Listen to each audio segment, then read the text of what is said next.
สบายดีท่านผู้ชมที่เคารพเพื่อนสหายนายและพลตำรวจที่ฮักแพงขอต้อนรับบรรดาทานเข้าสู่การรายงานข่าวภาคเที่ยงประจำวันพุธวันที่19พฤศจิกายน2014และมื้อนี้ข่าวของเราก็มีหลายข่าวที่น่าสนใจ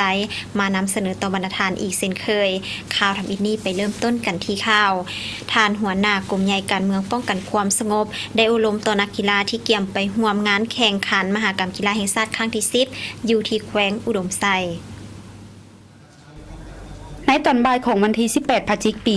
2014อยู่ที่กรมกีฬากระทรวงป้องกันความสงบได้จัดกองประชุมกวดกาความพร้อมที่จะส่งนักกีฬาเข้าร่วม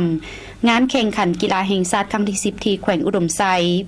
เป็นเกียรติเข้าร่วมของทานพลยตบาอาลูวาลิซือคณะกระทรวงหัวหน้ากลุ่มใหญ่การเมืองกระทรวงป้องกันความสงบ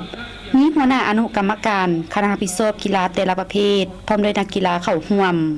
ท่านพันเอกเซนอาไลบัวอาพรหัวหน้ากลุ่มกีฬากระทรวงป้องกันความสงบได้รายงานการกะเกี่ยมนักกีฬาแต่ละประเภท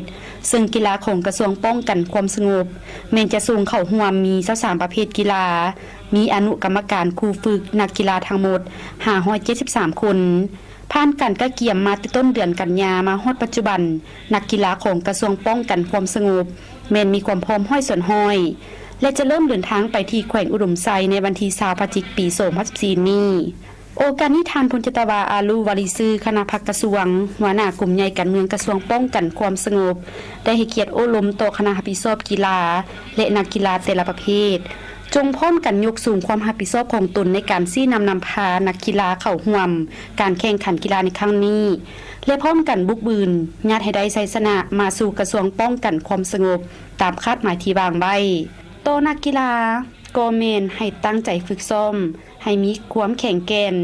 พร้อมทางปฏิบัติระเบียบวินัยก็คือกติกาของกีฬาแต่ละประเภทได้วางออกเพื่อรับประกันความผิดพลาดที่อาจจะเกิดขึ้นให้ตั้งใจเข้าร่วมในการแข่งขันมีน้ำใจกีฬาฮู้แพ้ฮู้ชนะและให้สามารถญาติได้เรียนคำ